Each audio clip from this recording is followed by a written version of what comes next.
बिस्मिल्लाह रहमान रहीम। शुरू करता हूँ अल्लाह के पाक नाम से जो बहुत बड़ा मेहरबान नहायत रहने वाला है। दोस्तों, बहनों, भाइयों, बुजुर्गों, अस्सलाम वालेकुम। करबला का सहाना इस्लामी तारीख के सबसे दिल दहला देने वाले और ताकतवर बाबों में से एक है। मुहर्रम के मुकद्दस महीने में रोनुमा होने वाला ये तारीखी वाक़या पैगंबर इस्लाम मोहम्मद सल्लल्लाहु अलैहि वसल्लम के प्यारे नवासे हजरत इमाम हुसैन रजी अल्लाह तआला अन्हु की लाजवाब कुर्बानी की निशानदेही करता है।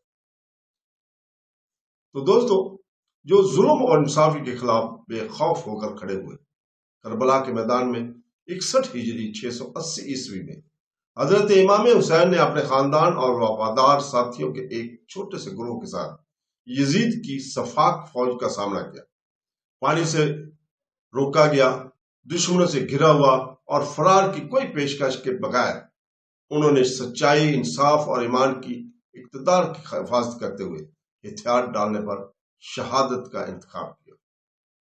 दोस्तों, बहनों, भाइयों, बुजुर्गों, ये वीडियो आपको करबला के दुख भरे लेकिन मुतासरकुन सफर से गुजरती है। मुहर्रम का हर दिन गहरा दर्द और बेमिसाल बहादुरी लेकर आता है।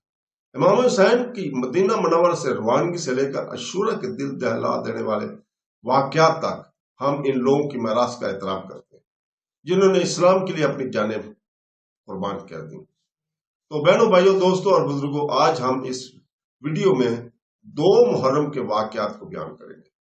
मुहर्रम 61 हिजरी 680 ईस्वी को हजरत इमाम हुसैन इब्न अली रज़ी अल्लाह तआला अन्हु दो और इनके वफादार खानदान के अफराद और साथियों का छोटा सा काफिला आखिरकार मौजूदा इराक में दरिया फरात के किनारे करबला की बंजर जमीन पर पहुंचे। यह तारीख करबला के सामने आने वाले साने में एक अहम लम्हा की निशानदेही करती है, क्योंकि ये वो दिन था जब इमाम हुसैन को यजीद की अफवाज ने अपना सफर रोकने और नाकाबिले मुआफी मैदानों में पड़ाव डालने पर मजबूर किया था।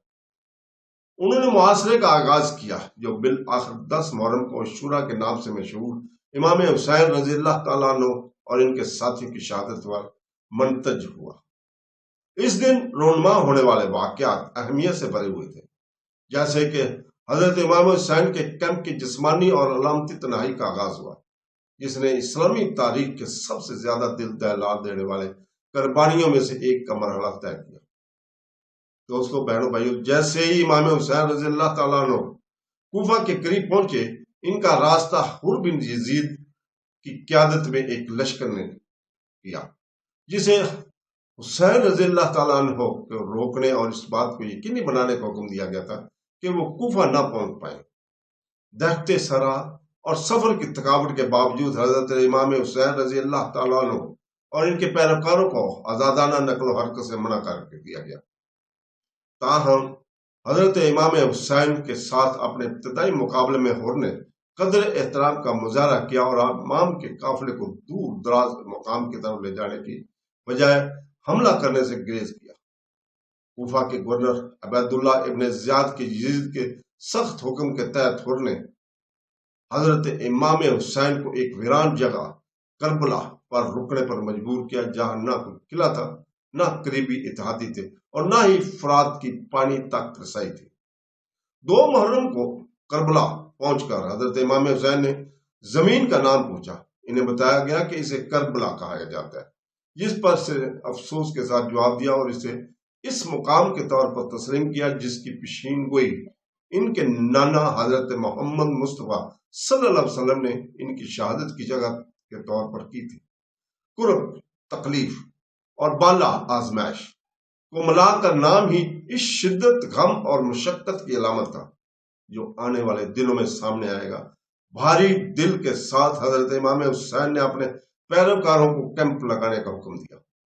इस बात से पूरी तरह आगाह है कि यह सरजमीन इनकी आखिरी आरामगाह होगी।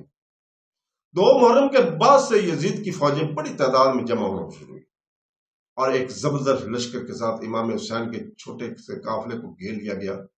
अमवी अफवाज का तखमीना 20,000 से 30,000 तक है, जबकि हजरत इमाम हुसैन के सिर्फ 72 वफादार पैरोकार थे, जिनमें इनके खानदान के अफराद, बूढ़े और यहाँ तक के बच्चे भी शामिल थे।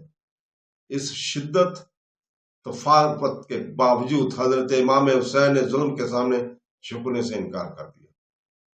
وہ یزید سے بیعت کرنے کے خلاف اپنے موقف پر ڈٹے رہے اور یہ اعلان کرتے ہوئے کہ ان جیسا کوئی شخص جس نے انصاف، سچائی اور سنت نبوی صلی اللہ علیہ وسلم کی پاسداری کی ہو، یزید جیسے کسی کے سامنے سر تسلیم خم نہیں کر سکتا جس نے بدعنوانی اور ظلم کو مجسم بنایا ہو۔ 2 محرم بھی امام حسین اور ان کے ساتھیوں کی روحانی تیاری کا وقت تھا، یہ جانتے ہوئے کہ ان کا مقدر شہادت ہے۔ انہوں نے اپنا وقت نمازوں، ذکر اور اللہ تعالیٰ کی یاد میں گزارا، اپنی روحوں کو حتمی قربانی کے لیے مضبوط کیا۔ حضرت امام حسین نے اپنے اہل و عیال اور اصحاب سے خطاب کرتے ہوئے صبر، استقامت اور رضا الہی پر بھروسہ کرنے میں وقت گزارا۔ انہوں نے اپنے حامیوں کو خط لکھے اور انہوں نے اپنے حالات سے آگاہ کیا، حالانکہ وہ جانتے تھے کہ مدد وقت پر نہیں پہنچے گی۔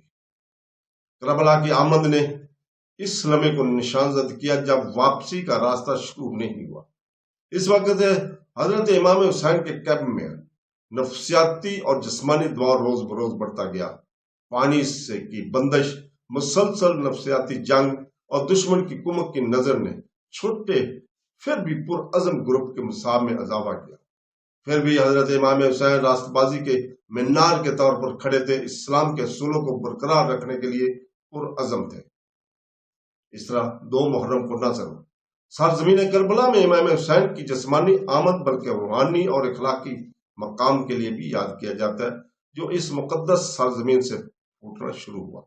یہ ایک ایسی تاریخ ہے جس میں درد کا نشان ہے، بلکہ عزت کے ساتھ بھی اس عظیم قربانی کا پیش خیمہ جو نسلوں کو ہمیشہ کے لیے ناانصافی کے خلاف اٹھنے اور حق کی راہ پر ثابت قدم رہنے کی ترغیب دے گی، چاہے کتنی ہی بڑی آزمائش کیوں نہ ہو۔ کربلا کے دل دہلا دینے والے واقعات کو یاد کرتے ہوئے آئیے نہ صرف امام حسین رضی اللہ تعالیٰ عنہ اور ان کے ساتھیوں کی قربانیوں کو یاد کریں، بلکہ ان کی سچائی، انصاف اور اٹل ایمان کی اقتدار کو مجسم کرنے کی کوشش کریں۔ ان کی میراث ایک لازوال یاد دہانی ہے کہ ظلم کے خلاف کھڑا ہونا ہر مومن کا فرض ہے۔